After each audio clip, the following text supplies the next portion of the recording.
Mais bordel de merde.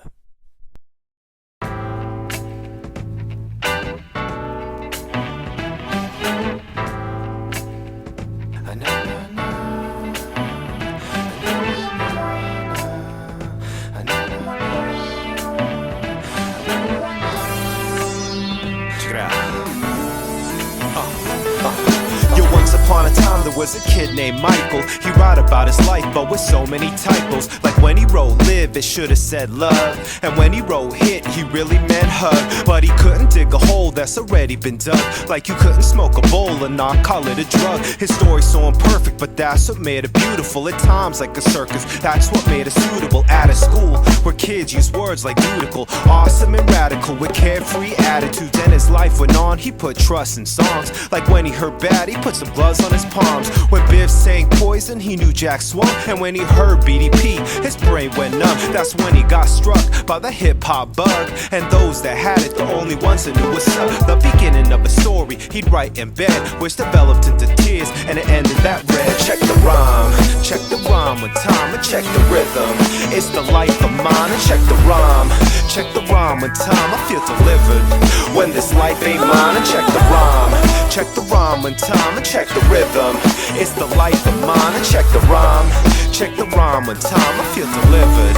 It's the life I signed. And as the story unfolded, the plot did thicken. When Michael played with dirt that soap couldn't rid him, hanging with a crowd that clouded his decisions. They doubted he was Christian by the way that he was living, but not a misfit to most your average Joe Blow. Minus a bitter line or a runner with popo. And time to time put his mind in slow-mo. Puffing marijuana to motivation was no show.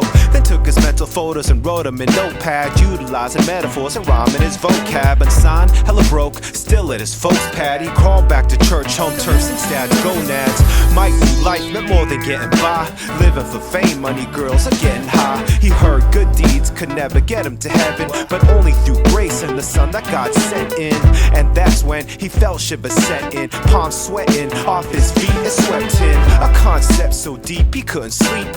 Fell to his knees, his tears hit the concrete. And it wasn't concrete where Mike was headed next, but in faith he stepped as he developed this text. Check the rhyme with time, and check the rhythm.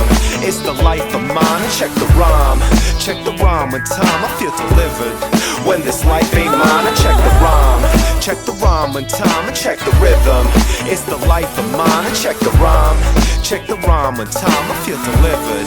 It's the life I signed. Now this concept, not complex, but in context, a contest, a constant conflict with conscience to conquest. The accomplice, promoting Mike's destruction, peddling greed, self-righteousness, and corruption. But Mike couldn't win or even be that good kid. He needed help to find out how he could live. He wrestled pride until a few left hooks hit, and accepted Christ and everything he could give. But Michael didn't care as people smirked and stared. Some gave him props, but inside Michael always cheered. He knew his choice was right, and at times thought twice, but he believed the word, cause the word, it brought light, and he got it. He'd always be a man of sin, but as long as Christ atoned, Mike was free within. So he grabbed a pen without hesitation and called his friends about plans that he'd be breaking, and wrote this story he kept in his head, entitled This Life Ain't Mine, and it read. Check the rhyme with time, and check the rhythm.